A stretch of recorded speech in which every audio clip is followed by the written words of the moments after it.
आज आहे मार्गशीर्ष महिन्यातला पहिला गुरुवार. तर मस्तपैकी इथं आंघोळ वगैरे केली होती, डोके इथे धुतलं होतं. मिस्टरांची पण आंघोळ झाली होती, माहीची आंघोळ राहिली होती आणि सकाळ सकाळ आमचा गॅस संपला, त्याच्यामुळे पहिल्यांदा गॅस चेंज करून घेतला आणि नंतर लागायचं होतं मला आता कामाला. तर मला जरी उपवास असला तरी बाकी सगळ्यांचा तर नाही आहे ना, बाकी सगळ्यांना तर स्वयंपाक करायचाच आहे. तर इथं पहिल्यांदा गॅस इथे लावून घेतल्याच्यानंतर चहा ठेवला. मी रात्री साबुदाणा आहे ती भिजत टाकला होता, चहा पिऊन घेतला आणि मस्तपैकी सगळे देव जे आहेत ना पितांबरीनं घासून घेतले, पूजा ही ती केली आणि माही इथं मध्ये करायला लागली होती. तर मस्त अशी रांगोळ काढली मी आणि थोडंच मी गेले पलीकडं काही कामासाठी. तर मी येईपर्यंत सगळी रांगोळी जिकडे तिकडे करून टाकली होती आमच्या माहीनं. नंतर टेरेसवर गेलो, थोडा वेळ उन्हामध्ये बसलो आणि नंतर चालू झाला होता तिथं एअर शो. तुम्हाला दाखवते आता पुढे बघा, केवढे 7-8 विमानं सोबतच उडायला लागलेले आहेत. हे किती आहेत? 3-3, 6-7, 8-9 विमान आहेत हे एकाच सोबत. आणि मस्त ढगामध्ये छान छान डिझाईन आहे ती करायला लागली होती. ते थोडंसं शूट केलं. खाली आल्याच्या नंतर साबुदाणा खिचडी केली होती. बघा रांगोळीची अवस्था काय करून टाकली माहीनं.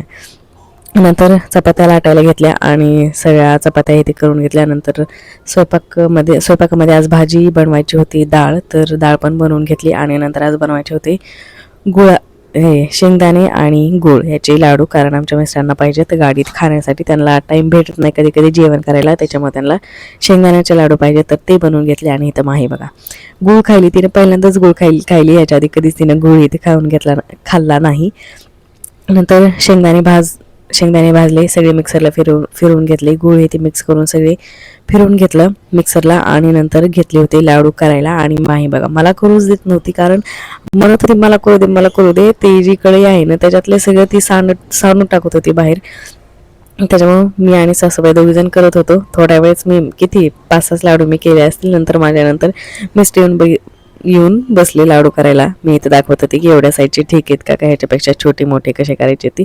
तर फायनली त्यांनी आली आणि त्यांनी करू लागले नंतर लाडू. आणि आमचे लाडू इथे झाले. नंतर संध्याकाळचा स्वयंपाक करायचा होता आणि आज गोडमध्ये मी बनवणार होते शिरा. तर इथं शिरा इथे बनवून घेतला, देवाला नैवेद्य इथे दाखवला आणि असा होता आजचा आमचा दिवस. तुम्हाला व्हिडिओ कसा वाटला ते मला कमेंटमध्ये नक्की सांगा.